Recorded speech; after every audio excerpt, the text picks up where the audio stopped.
In Surah Tahrim,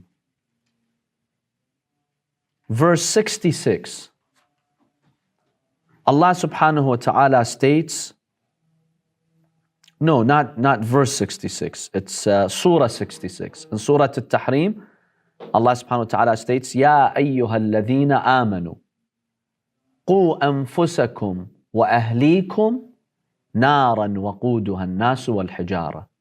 O you who believe, protect yourselves and your families. From what? Naran, from a fire. What are the characteristics of this fire? وَقُودُهَا النَّاسُ وَالْحِجَارَةِ. The fuel of this fire is humans and rocks. Humans and stones. You've seen how a stone can turn into like a coal that generates heat? One of the features of hell is that the humans who are burning in hell, they become the source of that heat. So the maximum temperature is actually coming from inside their bodies. And that in itself is a very severe type of punishment. عَلَيْهَا مَلَائِكَةٌ غِلَاظٌ. In charge of that hell are tough angels. See, if you're soft-hearted, you don't have the heart to see what happens in hell. So the angels that Allah subhanahu wa ta'ala has assigned to manage the fire of hell, they have a tough heart. They're tough. When they see, the pain and suffering in hell, that does not move them.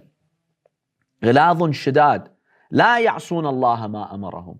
They do not disobey their Lord. They don't say, you know what, I don't have the heart to carry out this punishment. They follow through. They're infallible from this aspect. They execute everything Allah subhanahu wa ta'ala commands them. وَيَفْعَلُونَ مَا يُؤْمَرُونَ. They do what Allah subhanahu wa ta'ala has commanded them. So we find that the humans themselves, according to this verse, they become the source of heat in the fire of hell. And the angels around them, Allah has taken the mercy away from them, so they can carry out their job. So this is in Surah Tahrim.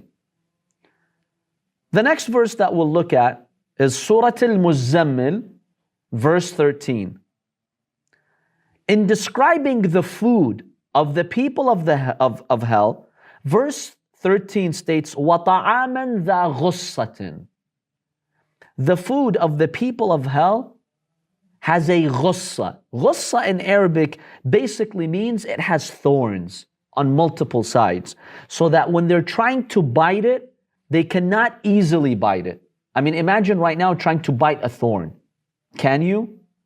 You cannot, unless you experience pain and suffering before you're able to swallow it. So Ibn Abbas in one hadith, that's what he describes as طَعَامًا ذَا غُصَّةٍ. In one hadith from Imam al-Sadiq alayhi salam, or this is actually from Hamran ibn A'yan, from Abdullah ibn Umar, he narrates that once the Prophet ﷺ heard a reciter of the Quran recite this part, وَطَعَامًا ذَا غُصَّةٍ, that this is the food of the people of hell, فَصَعِقْ. The Prophet ﷺ fell unconscious, because the Prophet knows what type of punishment this is. See, we can picture it from far, from a distance, but the Prophet saw the fire of hell. He knows what this is like. So the Prophet, when he would hear some of these verses, he'd fall unconscious. That's how powerful it was for him. The next verse is Surah Al-Muddaththir, verse 30. In describing the angels who are responsible for hell, verse 30 states, عَلَيْهَا تِسْعَةَ عَشَرٍ. What's تِسْعَةَ عَشَرٍ in Arabic? 19. There are 19 angels responsible for the fire of hell. They are the keepers of the fire of hell. The exegetes, the mufassirs have stated that Malik is their leader and 18 others. So Malik is the main angel who's in charge of hell. He has 18 other angels helping him.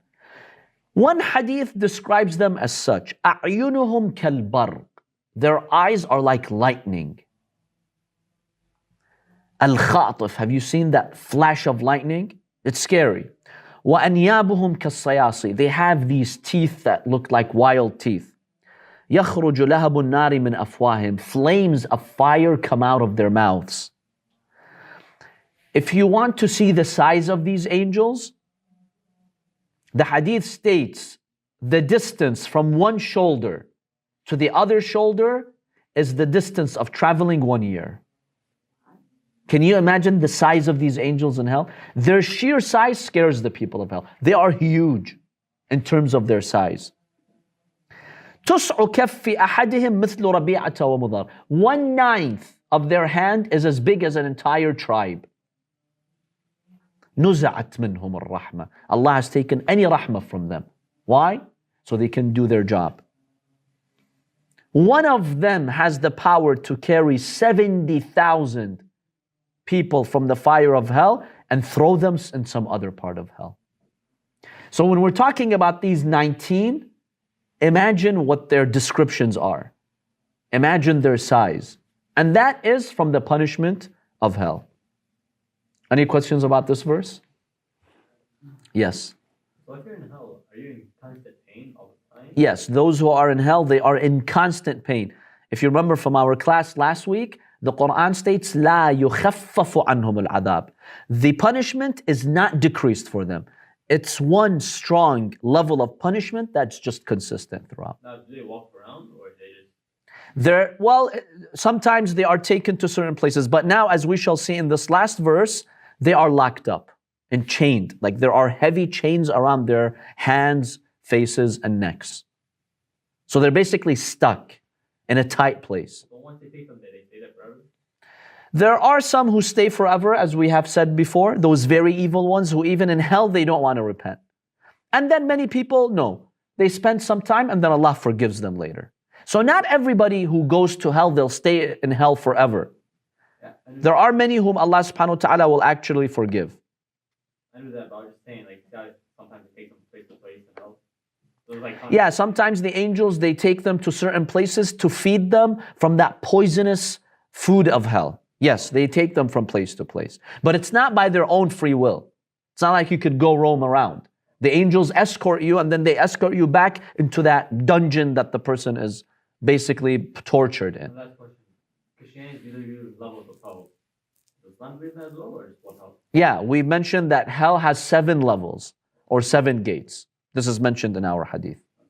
Also said we discussed that there is no room, so when you put one more person, you squeeze it. Exactly. Like the nail in a wall, as the hadith states. It's so tight, and that's part of the punishment there. So the place where they're staying, most of the time, it's a very tight place. Nastajiru billah. The last verse that I will share with you before we move on to the hadith is Surah Humaza. Surah Humaza. Allah subhanahu wa ta'ala states, وَيْلٌ لِكُلِّ هُمَزَةٍ لُمَزَةٍ. Woe upon the Humaza, Lumaza. Another meaning of wail is a valley in hell. Allah has promised them a valley in hell that has severe punishment. Who is the Humaza, Lumaza? Humaza and Lumaza are those who are fault finders. They find fault, especially from the believers. They mock them and they try to ruin their reputation. The Meccans did this with the Prophet ﷺ and the early Muslims. They tried to mock them, attack them, disregard them. Then Allah gives some more descriptions of them. الَّذِي جَمَعَ مَالًا وَعَدَّدَ. Those evil ones, they gather money, they have a lot of wealth, they're powerful in society, and they count their money. They think that their money will protect them. If I have money, I can get away with anything.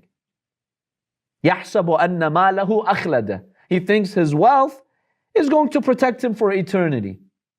كَلَّا. Here comes the warning for those evil ones. لَيُنْبَذَنَّ فِي الْحُطَمَةِ. Allah subhanahu wa ta'ala will have him thrown in Hutama. What's Hutama? One of the names of the fire of hell is Hutama. Hutama comes from the word tahtim or yuhattim. What does yuhattim mean? Crush. What's interesting about the fire of hell is that a normal fire burns, right? It just burns into ashes. The fire of hell crushes the bodies. Not that it burns them into ashes, it crushes them from inside. How do we understand this? In the past, people had difficulty imagining this, but today with modern technology, we know how that works. I'll give you an example. We have types of radiation and waves. How does the microwave work? Is there fire? In a microwave, when it heats the food, sometimes you can't touch the plate, it's so hot. It didn't use fire. Does it use fire? No. What does it use? Radiation. See how radiation can go inside something and cause heat? There are types of waves that go inside a body and crush it from inside. That's what hell does. لَيُنْبَذَنَّ فِي الْحُطَمَةِ, because the fire of hell crushes everything. نَسْتَجِيرُ بِاللَّهِ. وَمَا أَدْرَاكَ مَا الْحُطَمَةِ. What do you know about hutama? It's not something we can imagine. نَارُ اللَّهِ الْمُوقَدَةِ الَّتِي تَطَّلِعُ عَلَى الْأَفْئِدَةِ. Another feature of this hell is that usually in worldly fire, when you burn something, it starts burning from the outside, then the fire proceeds into inside, right? The outside first burns until you get to the inside. The fire of hell is different. التي تطلع على الأفئدة. Surah Humaza states that the fire of hell actually overlooks the hearts. That means it starts to burn within the heart inside and then it flows outside. نستجير بالله. So unlike a traditional fire that comes from outside and then gets to your inside, the fire of hell starts from the inside. Because remember from the previous verse, it's like a fuel itself. The person himself, he becomes the fuel. So the energy and the fire starts from inside and then it goes outside. إِنَّهَا عَلَيْهِمْ مُؤْصَدَةٌ. Don't think that you can escape there. You're locked. Mu'sada comes from the word wasid. In Arabic, the word wasid traditionally was used to refer to a safe box that was stored inside a mountain or a cave where no one could really have access to. They would store the valuables, the treasures over there. It's like a very safe box, let's say. This is called wasid because the money is locked in it. Subhanallah, Allah is warning these people who have money in dunya and they lock up their money in banks or in safe boxes and they think they're so powerful and they spread corruption. It's as if the Quran is telling them, just as you locked your money in dunya and you didn't give it in the way of Allah subhanahu wa ta'ala, in hell you'll be locked up in a box, in an iron box, and there is no escape for you.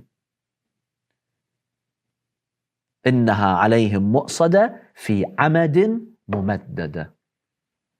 عَمَدٍ مُمَدَّدَةٍ are basically columns of iron or steel. One tafsir, yarhamkumullah, bless you. One tafsir is that the doors to those chambers are locked with very thick rods such that they cannot escape. Or their feet are tied to these iron rods. في عمد ممدد.